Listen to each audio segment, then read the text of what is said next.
All right, welcome back to Mind and Magic, where we demystify the occult and talk about all things esoteric.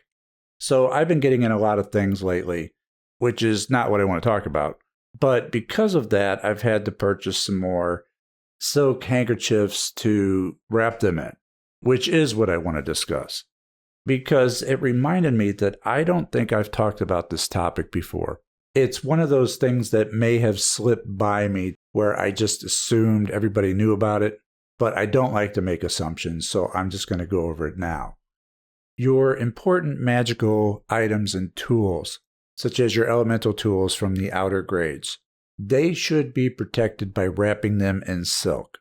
Now, if you're following the initiation book, Magick, Kabbalah, and the Great Work of Self-Transformation, if that is your curriculum, the book will tell you this. But I don't believe that I've mentioned it, and thus I feel we need to go over it. So, why silk? Because it's not just for keeping the dust off of them. And to be honest, I'd rather not. I'd much rather keep my fire wand on the southern altar in its place without having to wrap it. But we're supposed to keep them covered in silk after we have made or acquired them and consecrated them as a barrier to other energies that may interfere with your items charging and consecration. And from what I've read over the years, no other fabric will do other than silk.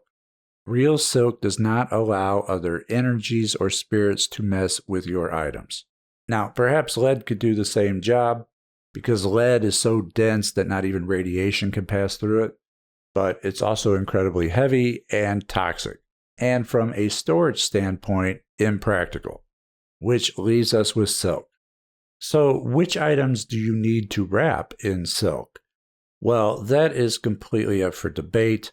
For sure, your important implements, your tools, such as your elemental tools, your wands, some even wrap their swords. There are some things that I wrap, there's some things that I don't. The elemental tools I will, but then there's some things that are just impractical to wrap each one. Take the 44 Pinnacles of Solomon, for example, that we went over in Thoth Life. Could I wrap all 44 in silk? Sure. Would it be impractical and a nightmare to store? Yeah. I've since put them in display cases along with some other items that I own. It's more practical to just cover the display case in silk and cover them that way if it requires it. Now, if the curtains in my temple were made of silk, that would be ideal. But unfortunately, it's very hard to find curtains like that in real silk. So it's really up to your discretion which items are most important to your practice. I would certainly say your elemental tools and items that you use quite often that you're always handling. So what's the downside of not wrapping them in silk? Having to recharge and reconsecrate them after a certain amount of time. How long? I can't tell you. Whenever it stops working well for you. Could be a couple months, could be a couple years. It really depends on what's around it enough to affect it. And the silk gives it a layer of protection from that and will keep you from having to recharge and reconsecrate the items over and over again. So just know that if you choose not to wrap your magical implements in silk, that there's a pretty good chance at some point you're going to have to recharge and reconsecrate your items. One or two items may not be so bad. If you have a lot of stuff, though, it could eat up a lot of your time just repairing them magically. You'll have to decide if that's worth it to you or not. And then there's determining which silk to get. Now, for most items, a men's silk pocket square of about 16 inches by 16 inches is enough to cover most things. If you have larger items than that, then you're going to have to look into silk scarves. And not all silk pocket squares and scarves are created equal either.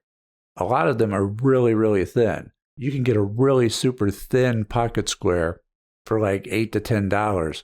But if you want something thicker and decent, you may be paying $15 for the same size square. I had some arrive that I now have to send back because they're too thin. And what I mean by too thin is I could see through them. I could see my items through them. So I have to return those and get thicker ones because if I'm going to wrap them in silk, I'm going to wrap them in silk. Now, I'm sure there will be some who say that the thin squares are just fine and will also protect your items, but I just don't like them that thin. And trust me, if you have a thin silk square next to a thicker silk square, you will immediately tell the difference and feel that the thicker one is better protection. And how your subconscious feels about things does play a role. Now, I've been getting the men's silk squares from Royal Silk Direct. I find that most of them are too thin, especially the zingers. I now stick with the Dupionis.